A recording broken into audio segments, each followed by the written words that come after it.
Today we are reading part 3 of Hanu's Adventure, a limited edition storybook released by Clock Studios, narrating a tale where Hanu shrinks in size and saves Dreamville. The book includes occasional, peculiar dialogue interspersed throughout. Part 3, Chapter 1. Boom. Brother Hanu's powerful launcher blows Boss Stone away, but it also ignites the fireworks stored within the mansion. The violent explosion shatters every window in town, toppling several houses. The force of the impact sends the immobile Clocky hurtling into a nearby pond, finally granting him the freedom to move once more. Tick-tock, Brother Hanu, where are you, Brother Hanu? Back then, while Clocky was firmly attached to the town's square, he still witnessed everything that happened within the town. He saw how many Hanu infiltrated Boss Stone's fortress and witnessed that violent explosion. Not even stopping to pour out the water in his dial, Clocky sprints towards the origin of the explosion. Amidst the scattered debris, Clocky discovers nothing more than a small hat. Hanunu, but why? If you don't wake up now, Penacony will.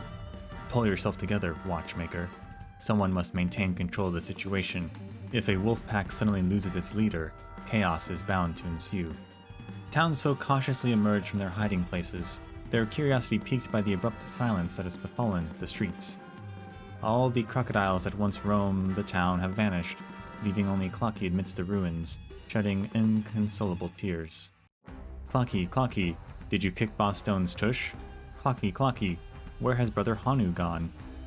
Clocky understands that the townsfolk seek reassurance now that they have just become free of Boss Stone's terror, and so, this time, Clocky tells them a lie, yet again. Is that true, Mr. Watchmaker? Yes. The family head Hanunu sustained grave injuries during the previous defensive battle, and will be temporarily unable to fulfill his duties. But rest assured, Hanunu will continue making significant decisions for Penacony. Tick-tock, don't worry, Brother Hanu has just kicked Boss Stone's derriere, and is now resting. It won't be long before you see his cool figure in town once more. Reassured by Clocky's words, everyone casts aside their fears and revels in the grand victory, knowing that they finally kicked out Boss Stone. They believe that the terrible big crocodile won't trouble Dreamville again, anytime soon after his defeat. They throw a grand celebration in honor of Brother Hanu, even though he himself is absent. Everyone enjoys a cheerful time, except for Clocky. That night, Clocky's mind is burdened with thoughts that keep him awake until the early hours. In his dreams, Clocky finds himself standing in a vast desert, with Brother Hanu positioned at the far end, gazing up at the sky. Tick-tock, where have you been, Brother Hanu? Come back to us, Brother Hanu.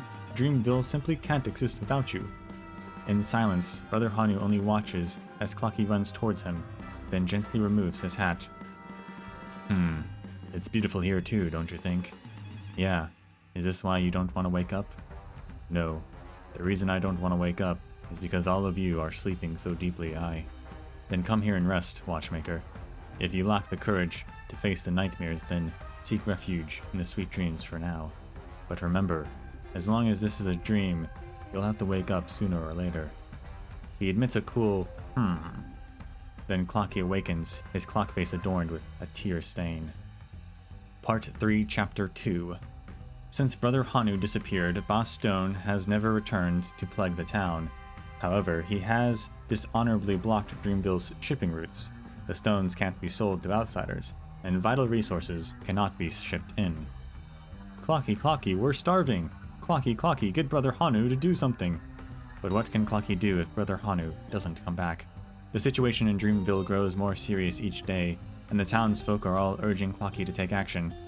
However, no matter how his clock hands spin around and around, he can't find a better solution.